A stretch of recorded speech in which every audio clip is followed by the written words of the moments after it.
Beberapa waktu yang lalu, website sebuah operator telekomunikasi diretas. Melalui pesan di situs tersebut, hacker mengajukan tuntutan untuk mempermurah kuota internet. Memang, sekarang ini kita semakin bergantung pada kuota internet, terutama pada saat kita mengakses segala bentuk kemewahan digital melalui telepon genggam. Sebelum kita bisa mendengarkan berbagai lagu di Spotify atau SoundCloud, kita harus menggunakan yang namanya kaset.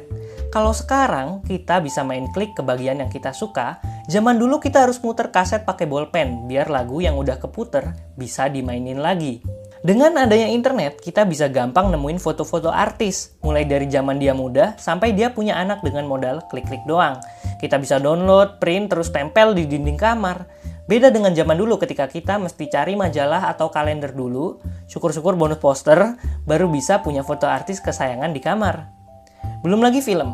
Film yang tadinya cuma diputar di bioskop, sekarang bisa kita streaming dari HP.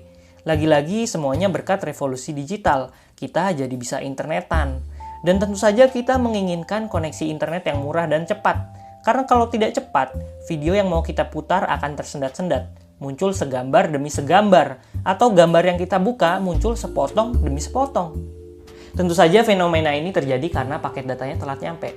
Tapi sebenarnya seperti apa sih paket data itu? Segala kemewahan digital bisa kita nikmati berkat adanya sistem digital. Semua suara, gambar, dan video tadi, datanya sudah ada di sebuah server. Dan ketika kita memintanya dari komputer kita, server akan berkomunikasi dengan komputer kita, seolah-olah sedang janjian kalau mereka akan bertukar informasi. Komputer kita akan memberikan sebuah request, informasi apa yang kita inginkan, lalu server akan mengirimkan informasi tersebut dalam bentuk paket-paket data. Paket data ini memiliki kapasitas tertentu, maka dari itu sebuah data yang besar akan dipotong-potong supaya muat untuk masuk ke paket. Paket data ini nantinya akan melewati jalan berliku sebelum komputer kita bisa memproses dan menyatukan data-data yang dikirimkan hingga akhirnya kita dapat menikmati gambar yang ingin kita buka dengan utuh.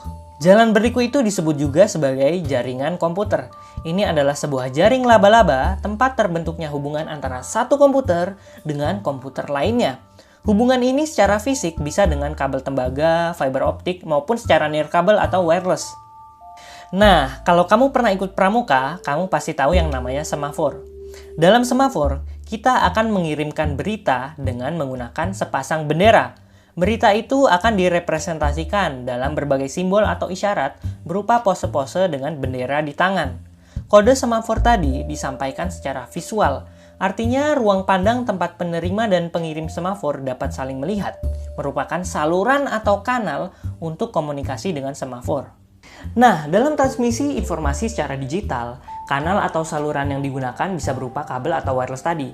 Terus kalau di semafor tadi isyarat yang digunakan adalah beragam pose bendera. Di dunia digital isyarat yang digunakan adalah sinyal elektromagnetik, tegangan listrik. Tapi tunggu dulu, gimana caranya informasi sebuah video bisa dikirimkan melalui tegangan listrik? Dalam kasus semafor tadi, informasi yang kita sampaikan hanya berupa teks, dan kita memiliki simbol untuk setiap abjad. Sebuah kalimat bisa diterjemahkan menjadi huruf demi huruf, dan setiap huruf dapat diterjemahkan ke dalam simbol yang bersesuaian dengannya.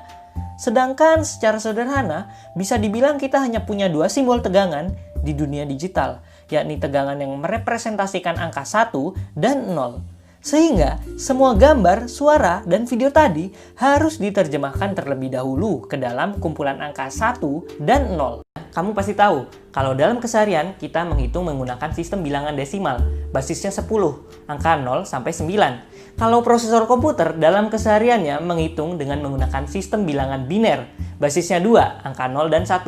Jadi segala jenis perhitungan dilakukan hanya dengan angka 1 dan 0. Begitu pula proses pengkodean semua data. Sebuah gambar kalau hanya hitam putih, kita bisa pakai angka 1 sebagai simbol untuk hitam dan 0 sebagai putih.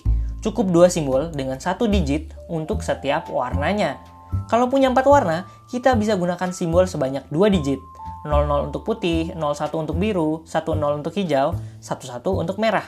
Hingga akhirnya kita bisa punya color code untuk beragam warna dalam bentuk biner. Suara pun begitu. Kita bisa cacah sinyal suara dan kita terjemahkan menjadi simbol data lagi-lagi dalam bentuk 1 dan 0. Dan pesan yang kita kirimkan melalui aplikasi chat pun harus dikonversi ke dalam bentuk biner ini terlebih dahulu. Dengan sistem bilangan biner ini, sebanyak apapun pesan yang kita punya dapat dikonversi menjadi 1 dan 0. Sehingga data video yang pada dasarnya berisi gambar dan suara bisa kita potong-potong ke dalam paket data yang akan ditumpangkan kepada sinyal listrik untuk kemudian dikirimkan dari satu komputer ke komputer lainnya. Jadi, setiap kali kamu mendownload gambar yang adem di layar komputermu, ingatlah bahwa sesungguhnya gambar itu telah diubah terlebih dahulu menjadi kumpulan angka 1 dan 0 sebelum dikirimkan melalui internet.